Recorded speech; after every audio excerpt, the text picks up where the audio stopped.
Okay, ladies and gentlemen, my name is Tom Saylor, and I'm a realtor in northwestern Indiana plus Illinois. I'm licensed in 2 states. I've been licensed, was first licensed in 1990 in both Illinois and Indiana, and prior to that, I was licensed in the state of California. And I want to talk to you guys about buying your first property, typically. And this is a little bit autobiographical because basically I'm going to show you what I did when I didn't have quite enough money and I was a sole wage earner. Okay, my wife did not work. She was home raising babies, and we started in one of the most expensive cities in the world to buy property in, San Francisco, California. And I had just got married, and I want to show you what I did. And I had a mentor that just happened on the scene, and he showed me what I needed to do. Okay, so the premise of this website is if you're paying $1,000 to about $2,200 a month in rent, we're going to put you into some houses or help you buy some houses that would be better than what you could. If you lived there, they'd be better than what you could rent them for. Okay, you could own the houses or the properties for less money than you pay in rent. Okay, let's talk about this. And my deal is, I've been around a long time. I've got a lot of experience. I come from a builder family. I grew up in the building trades. My father was a home builder in northwestern Indiana, and I know just about everything in terms of homes construction. I've never wired a house, but I've done everything else: plumbing, electrical, roofing, siding, flooring, foundation work, a lot of stuff. Okay, so I'm not the only one that knows how to do this kind of stuff, but I have a unique skill set which will help you if we're looking at properties. Okay, and you can read all this stuff if you want. You can take a look at it. Now, in 1978, I was 28 years old, and my brother, who's 3 years older than me, my brother Timmy, I was living in San Francisco, the south part of San Francisco, living in a little 500 square foot apartment studio apartment in they call it John Muir Apartments in those days, but now it's called Lakewood Apartments. I see the same apartment, the same studio apartment now is renting for $2,200 that I was paying $500 for in 1978. So that's where rents have gone. They've gone nuts. All right, and you guys know that. And I was a salesman at a car dealership, at an import car dealership, and I'd been there about 18 months. And I have to admit that I was just about always the top guy on the board as a top salesman. Okay, and I just met a very beautiful girl. I had sold her a Volkswagen Scirocco, and I put her in the car, and I sold it to her and got all the option and full pop retail and everything else. And then I asked her if maybe she'd like to go out and see a movie with me. And she said, yeah. And she was, she's 5 years younger than me. I was 28 and she was 23 at the time. The most beautiful girl I'd ever seen in my life, and sweet and nice, etc. So I was falling in love. Okay, I can't help it. So anyway, long story short, pretty soon we were together, okay? And we were sleeping a little bit together. Not married yet, but sleeping a little bit together in John Muir Apartments, studio apartment. Are you with me? So I get a call at the dealership from my brother, Timmy. Oh boy, I remember that call. Tom, can you pick me up at the airport tomorrow? And he gave me the time. I said, well, sure, I can pick you up. What's going on, Timmy? He says, I'm coming out to see you. and he kind of hung up on me, and I didn't know what was going on. Well, you can read the narrative here. I'm a little bit verbose, and I'm talking, but you could be reading it. He was having some problems, and he was splitting from Indiana and coming out to see me. Okay? Well, he did come out, and we put him up.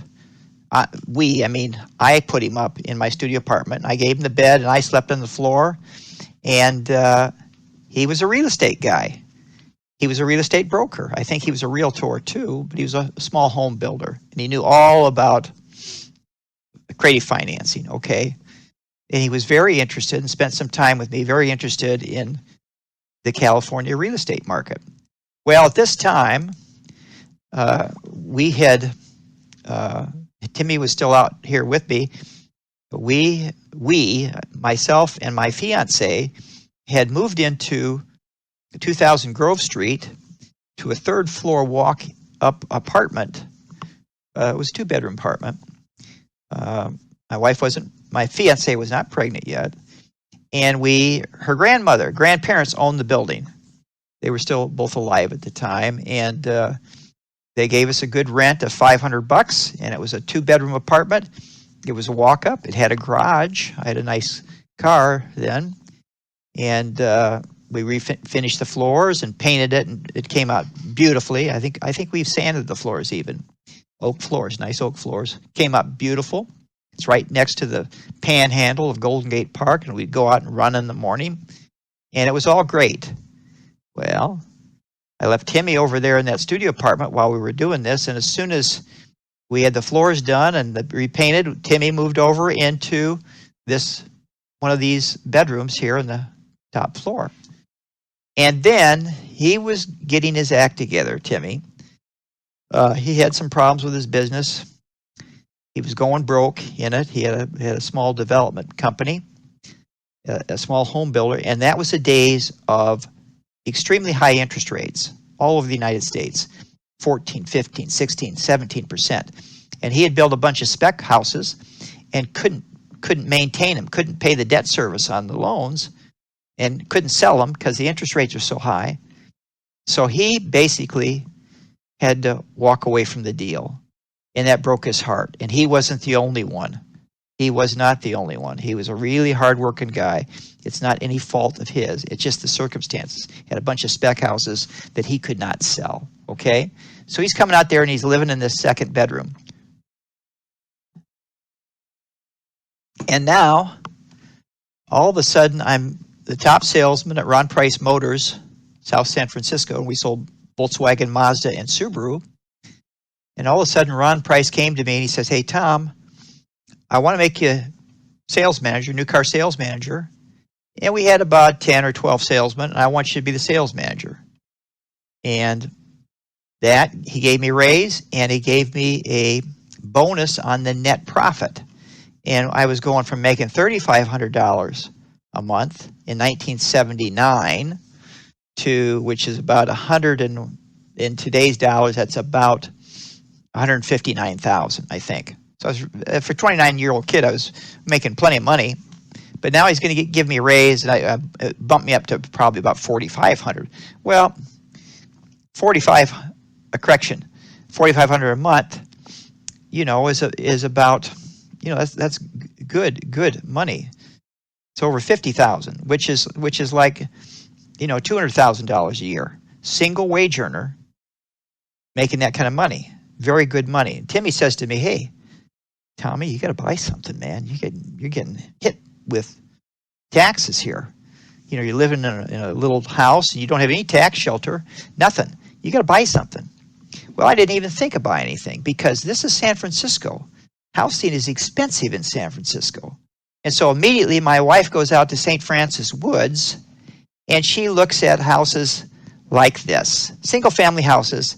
When Timmy says that to her, a woman thinks, "I want to have a fancy house. You just told we weren't married yet. You just told my fiance that we could buy a house, and I want a fancy house." And she saw a bungalow-style house.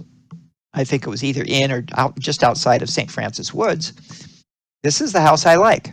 Well, it was about $250,000. And Timmy says, you can't qualify for that, okay? You can't qualify. You don't make enough money. You need to be buying something that's about 2.5 times your gross income, gross yearly income. So we had to look at something else. He told me you got to buy units to increase your income. Now remember, I was the only wage earner at the time. Nobody else, just me in San Francisco trying to buy something, okay? And we were living at 2000 Grove Street, which, you know, was a nice little apartment. Maybe it's, I don't know, 800 square feet. And there just wasn't any way that we could comprehend that we could buy something. Timmy says, you can buy something, but you need more income. How do you get more income? Buy some units. Well, San Francisco is a rent control city. So he looked at the law and he says, hey, 2 to 4 units, you can exempt them from rent control if you own or occupy them. Get where I'm going with this? So that's what the plan was, okay? So there's a big stumbling block that you guys can identify with. When you get ready to buy something, it's very painful. In 1979, you know, I've been a sport bike rider, and I like kind of exotic sport bikes and high performance motorcycles. And it was a big, you know, it works so much, 70, 80 hours a week. Sometimes I like to go out in the Bay Area and into the mountains and into the Sierras and all over the place. California is a heaven for riding sport bikes. And I had a bunch of them. But I had a Moto Guzzi Le Mans that the only vehicle, well, it's one of the few vehicles I paid cash for it and bought it brand new. And I was just it was very kind of a rare bike. And didn't want to sell it, but I had to raise 20 grand to buy our first income units. I had a blue BMW that was really a diamond that we took it in for trade, and what we call curb the deal. So I bought it from the dealer at wholesale, and it was a wonderful car. I was a driver for my wife because I had a new car to drive as a demonstrator, and we had to sell them both. Actually sold 2 motorcycles in the car to raise $20,000 to buy this house in 1979. 1100 to 1102 Shotwell. And we lived in the top floor up here. And I guess it was each flat was about 1,200 square feet. And I'm going to tell you about all the mistakes I made buying stuff. So you know, I made money in every single building. When I say my wife, my ex-wife now, she didn't really critique what I was doing. She didn't really, I just did it. I says, honey, we're going to buy this, we're going to buy that. And she just went along with it because, she knows buying property is good. Her family has property. And so she was okay with it. She understood that property goes up in value. And she understood that this wasn't going to be our first property. She wanted a single family house. She probably did, but it's okay. Buying units is okay. It's the Mission District. It's kind of not a rough area. It's halfway safe, but in those days, and it's still pretty much the same. The Mission District is mostly, Mission District is, you can't even describe, as a real estate broker, you can't even describe who lives in the district, but it's mostly people that speak Spanish, okay? Many, all right? I'll say it like that. They're good people, they're good family people, but every few days or every 10 days I have to come out here on the side of the wall and repaint the wall. Why? You got graffiti, gang graffiti. Maybe twice a month I have to repaint this. I bought this color, the same color. Property's the same color right now. This is from Google Earth. Have to repaint this wall because they have all the gang slogans on it. Maybe it's better now. I don't know. We had 2 gals living in the bottom, paying about $500 a month, and the upstairs was totally gutted. Okay, and I thought, well, I'm in the construction trades. It had 10-foot ceilings. It had an attic up here, so we had this whole area that's gutted. I'm working 70, 80 hours a week. No problem, honey. I can do this. No problem. I can hang the drywall with your help. So I built scaffolding in it and got all the dry wood. It was a little tough bringing the 4x8 sheets of drywall up the stairs here, and rebuilt the fireplace with new brick and put a marble top in the fireplace, and really did kind of a nice job, but it took 2 years to do. It was too big of a project. We shouldn't have bought it because it was too big of a project, and that slowed us down. So we did not really, in my view, make a home run deal on it, mostly because, yeah, we made about, well, let's see, 25 and 30, we made about 50,000 in 4 years on it. That's now in the early 1980s, so it's a long time ago, people. When I talk these numbers, they don't sound big numbers, but it's big numbers, big numbers in those days, big numbers. So we didn't make that much money on it. I got bogged down in it, and my ex-wife did help me. She worked on it. Her father, my father-in-law, we were married by then, helped me work on it and hang some drywall. And we redid the kitchen, retiled, and redid the bathroom, and we didn't have to do much in the bottom. And we had some tenant issues in the bottom, but we lived in that building till about 1983 or 84, and then bought other buildings. Next building we bought, as soon as we had this one under control and raised the rent, and I was doing better in work and making more money all the time, we bought this building. I bought it with my income, one income now. We're buying all kinds of stuff with one income. 905, 907 Divisadero. This was a beautiful building. My goodness, still a beautiful building. It's on a busy street on Divisadero. It's in a semi-commercial area. It had a very bad tenant in the bottom. It was vacant on the top. And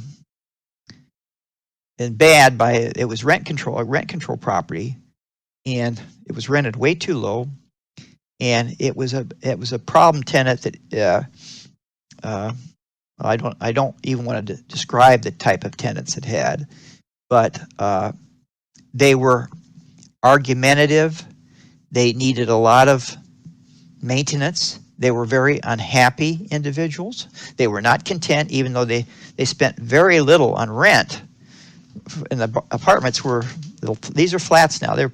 Flats are probably 1,400 square feet, big building.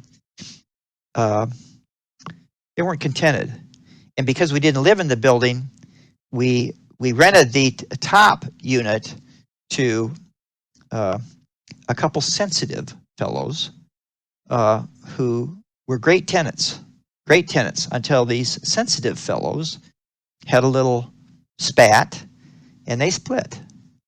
And they had repainted the top. It had beautiful ornate trim and rosettes in the ceiling. I mean, it was just beautiful. They had aesthetically done a beautiful paint job throughout. Very detailed stuff. Beautiful. So I'm going to get a lot of rent for this. And so it was vacant, and a guy calls me and he says, I want to rent that top, and I'll pay you 5 months rent in advance. Okay, I can't remember what he gave me. I think a lot of money. And I'm going to pay you in cash. Well, it was vacant for a while. I needed the money because I have debt service to pay on it. So I took his money. You guys know the stories probably by now. He's a dope dealer, okay? So he was in there about 4 months, and he hired some idiots to whitewash all this beautiful. It was like architectural digest in the top, just beautiful. He whitewashed with a spray gun, I guess, the entire top, some off-white, got paint all over the carpet throughout, and he's gone now. He's in jail now. So, my fault? I should have vetted the tenant.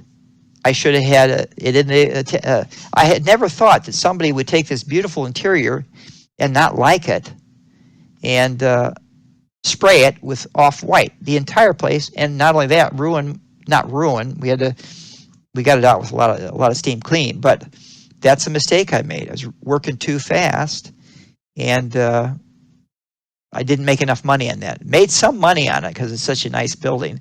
I had the front facade painted, but it was an iffy building.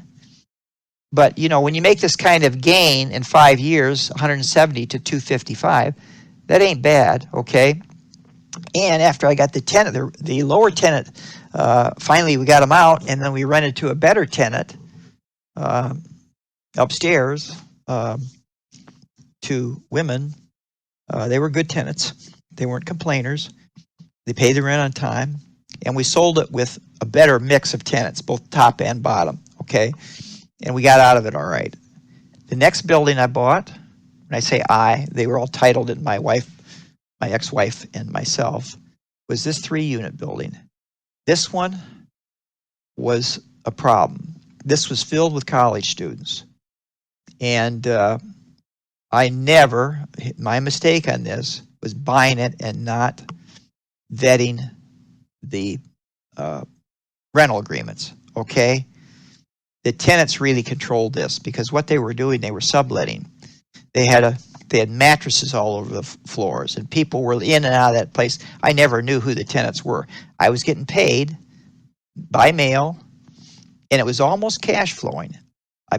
All these buildings had tenant problems, every single one of them, and they needed a certain amount of social work, every single one of them, to make things work.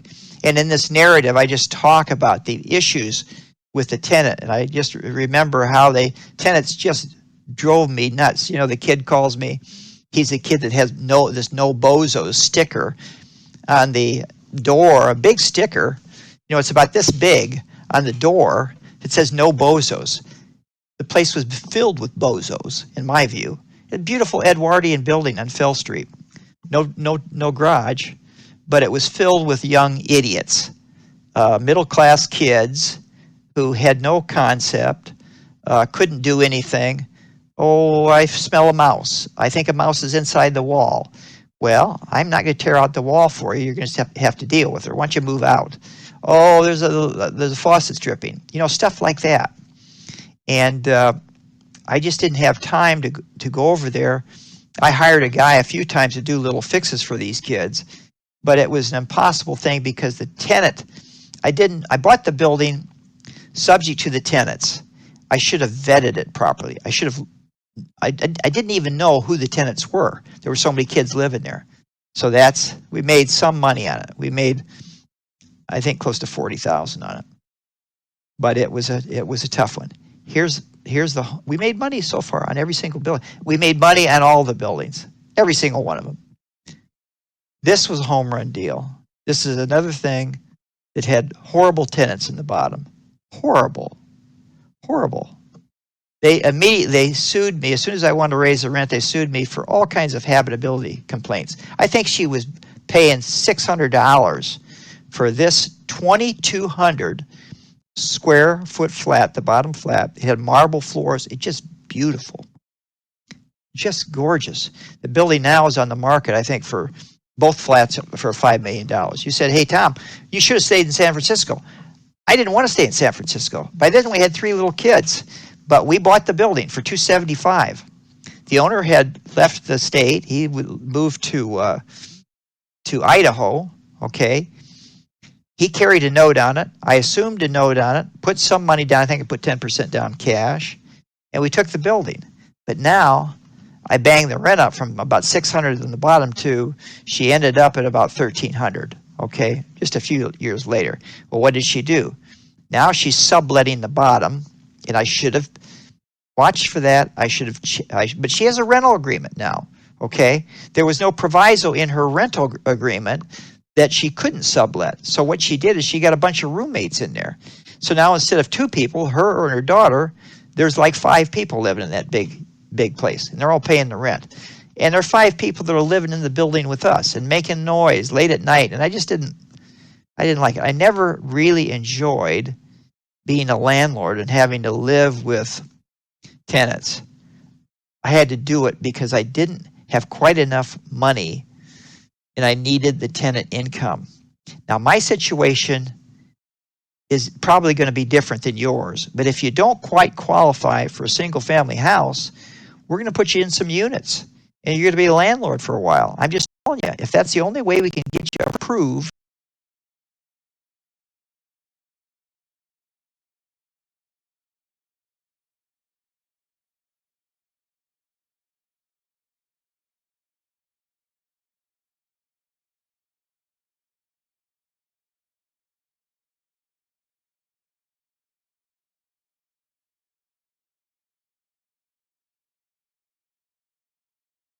buy anything. After a few years, you're banging up the rents. They're starting to break even, okay? And that's good. You know, the beauty of Illinois and Indiana, you don't have rent control, you know. The Chicago area and Northwest Indiana, where I'm licensed to help you, is just about the same opportunity-wise as it was in the San Francisco Bay Area in the early 1980s. I can see it. So I know I can help you. If you just buy and hold and flip, you know, and do it for, do a few of them within a 10-year span, you can really serious job, I'll admit that, but I started living in a studio apartment, okay? We had 3 little kids. We lived in the top of this building, and it's a huge, I think the top is a little bigger than the bottom because we have a porch on the back. I think it's about 2,600 square feet. One of the biggest buildings around the Alamo Square area, flats. It also had an in-law unit down here underneath, which this tenant here complained about it, and the building inspectors in San Francisco told me I had to take it out. So now that's a garage now, which is good. But we sold that building for $550, and we only owned it for we bought it in about 1984, I guess, 1983, okay?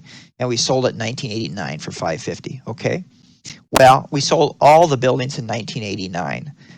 Involved with the San Francisco earthquake in 1989, and it hit the building and it shook us so bad, wife and I and the little kids, that I was afraid it was going to collapse on us. And a lot of people were killed in that earthquake, a lot. Well, by then I had gotten out of the card business. The buildings now were beginning to carry themselves, okay? And I refinanced this building and got a good low interest rate loan on it. I remember I had a good Russian loan broker, and he got us a very good loan on it. So now we had positive cash flow, and the other buildings were breaking even, had positive cash flow. So now, and I was doing pretty well in the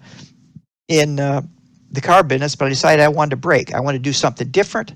So what did I do? I got my real estate broker's license, and in 1980.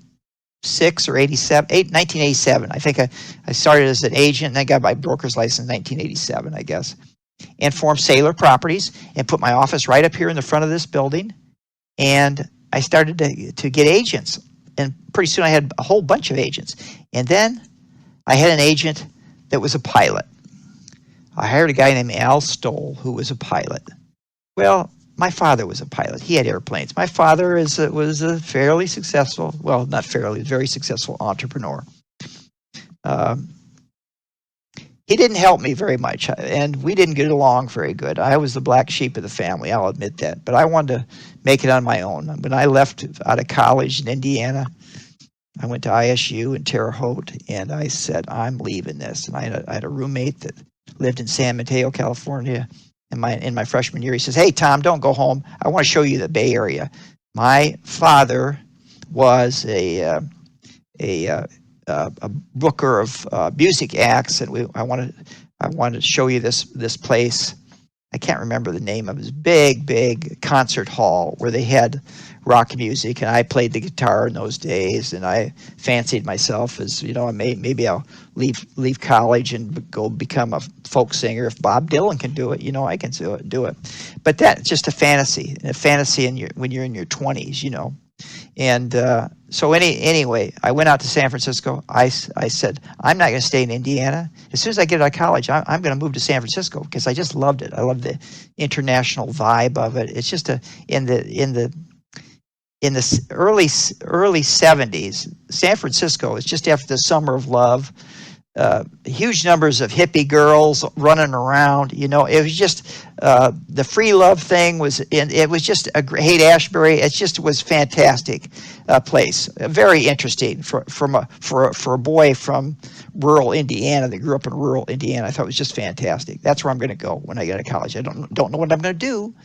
Don't know how I'm going to make a living, but that's what I'm going to do. So that's how I ended up in San Francisco. Anyway.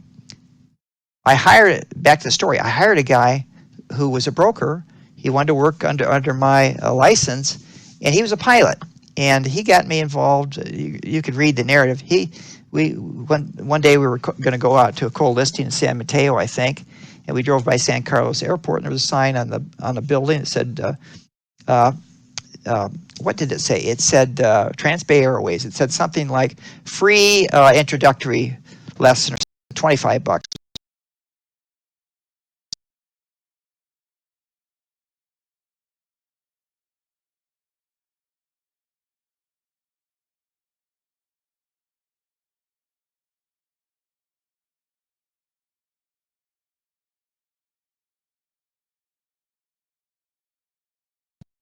He says it had 3,000 feet, and I saw the tops of the Golden Gate Bridge. I saw the ocean.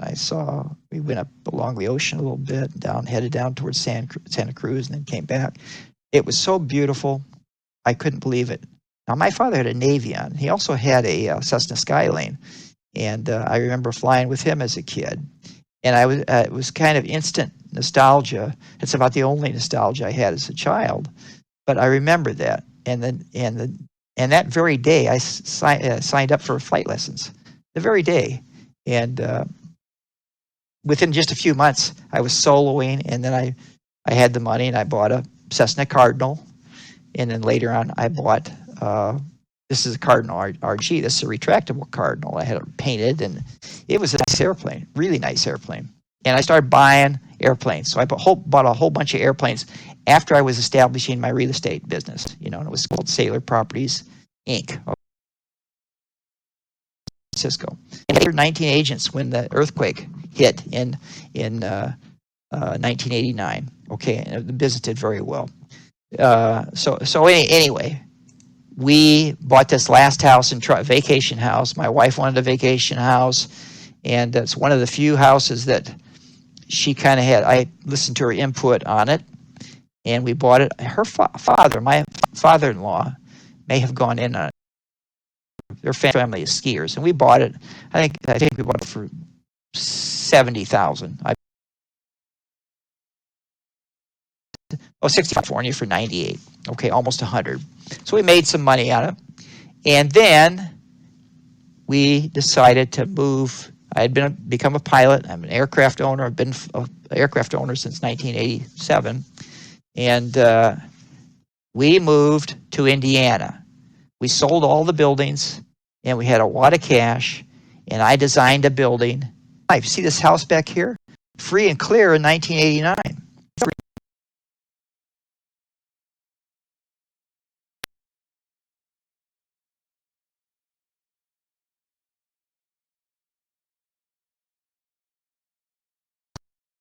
Clear. A lot where I wanted to live because I could have my airplane there. Okay? And we can be in Florida in 8 hours with my Cessna 210.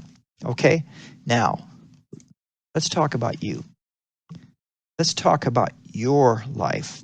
Okay? I want to help you. Yes, I'm a mercenary, but I'm a believer in the value of owning property and how you will gain if you begin buying it. And now, I'm making this in late August 2022. From a seller, it's beginning to be a buyer's market. Right? Now, listen to me carefully. Prices are softening in Chicagoland and northwestern Indiana. They are. people are now beginning to come out of the ether, the sellers, and they're beginning to have a little bit of a different attitude.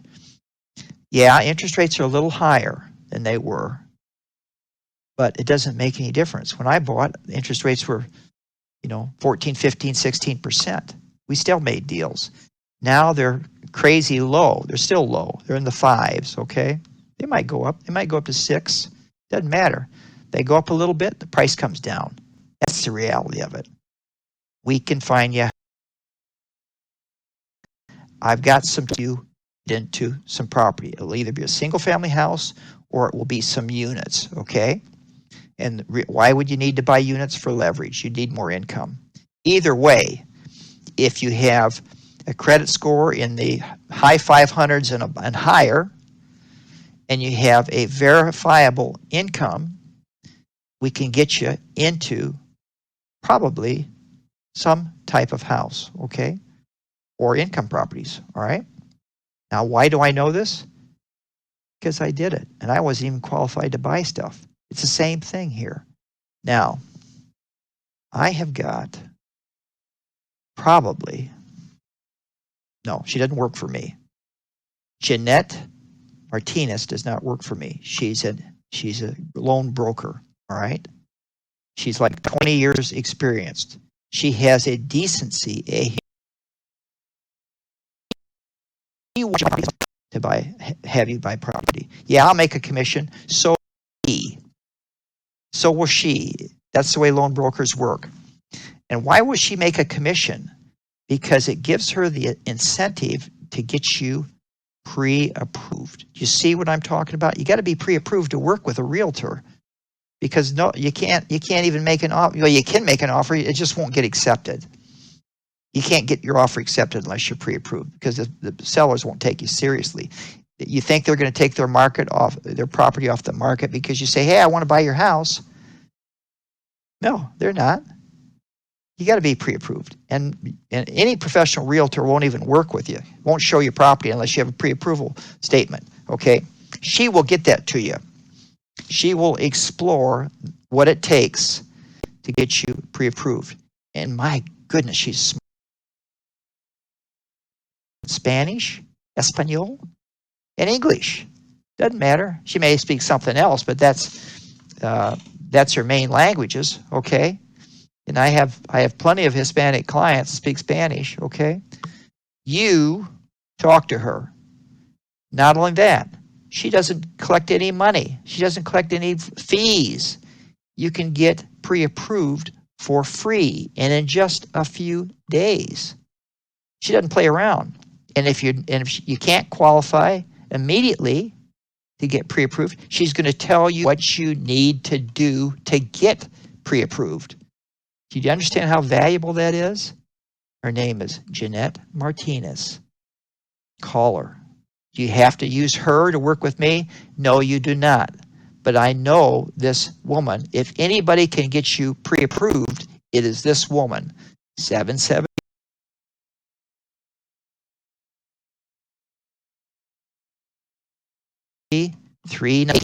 Wonderful, smart, streetwise woman. She knows every program, 203K loans, all kinds of FHA loans, low down payment loans.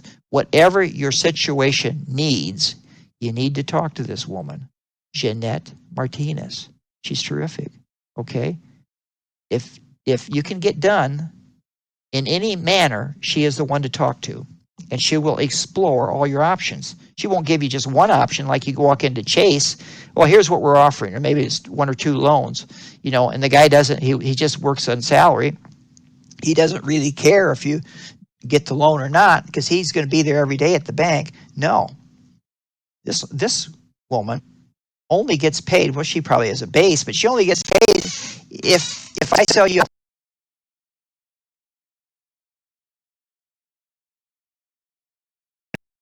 fund to buy something, okay?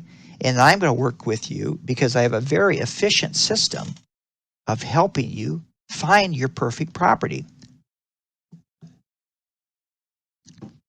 I've made it very efficient that you can You can get pre-approved, and my goodness, you need this, and you'll fax me the statement or send it to me on our website.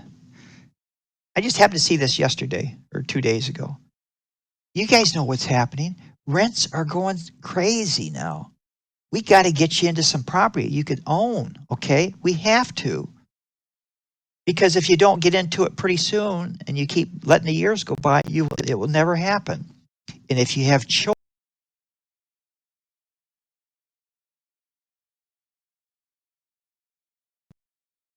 my goodness, maybe you do, but it's unlikely if you're renting, you'll have much of an estate to leave anybody. I'm just telling you the truth, people. I have a website. It talks about the ins and outs of what you have to do, the lifestyle changes you need to make to get pre-approved, okay? And it's no fluff. It's no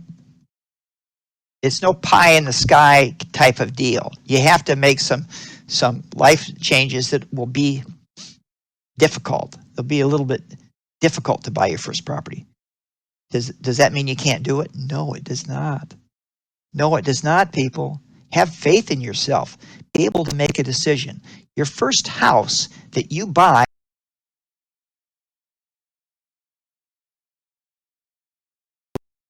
it won't. It will not. The website talks about all kinds of things. Look at it. Once we get done with this webinar, go right to the website, happyhome.help. Not .com, happyhome.help. And we talk about stuff. We talk about why some of you guys are buried in big debts. You're buried in debt. You got to get out of debt. You got to get rid of this big debt. You can drive a beater, yeah. Just call it reverse snobbery to somebody that teases you. Oh, look at that old Ford Taurus you're driving when you had a Panamera before. Yeah, sunshine, I'm buying a house. What do you got? What do you got? What has more ego appeal? Owning a house, a 2-story house, or driving a Panamera? Don't go nuts on credit cards. Use your debit card if you have to. Get your credit cards under control. Pay them off. And then once we get you pre-approved, don't change anything, please. I talk about all this kind of stuff. Tips. Jeanette will tell you the same kind of stuff, okay? She'll tell you. Look here. We talk about your job, getting out of debt. We talk about the fine print of, I don't know how, the fine print of working with a loan broker, the fine details of working with a loan broker. We talk about how I'm able to show you stuff because I have a SentryLock account in both states, Indiana and Illinois. I can show you properties in both states. I got the best search engines I pay for personally, not my broker. I am the broker in Indiana. But I have search engines that update every few minutes faster than Zillow that will give you all the new properties in northwestern Indiana and northern Illinois. Okay? Now, what else?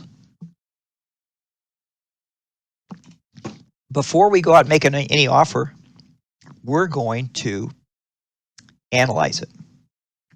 We're going to analyze the property you're interested in. We're going to do the comps on it. Okay? This is important. We're going to be able to go see the property. Excuse me.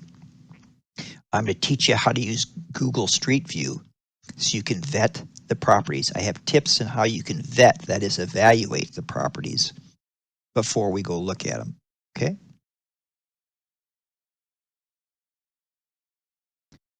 I have a video on the website that talks about how to use and set up searches. Use it. Take a look at it right away so you understand it. And if you buy through me, excuse me, if you're a buyer or a seller, Seller, I gave you a $250 gift certificate. Any of your choices. I want to help you out. Moving certificate, Home Depot or Lowe's. Okay, $250 when your deal closes. Okay, it's a perk. Okay, I don't know anybody else that does that. I want you to go to my website. I want you to click on. Once you look at it first. Click on take action. Okay, and fill out the form.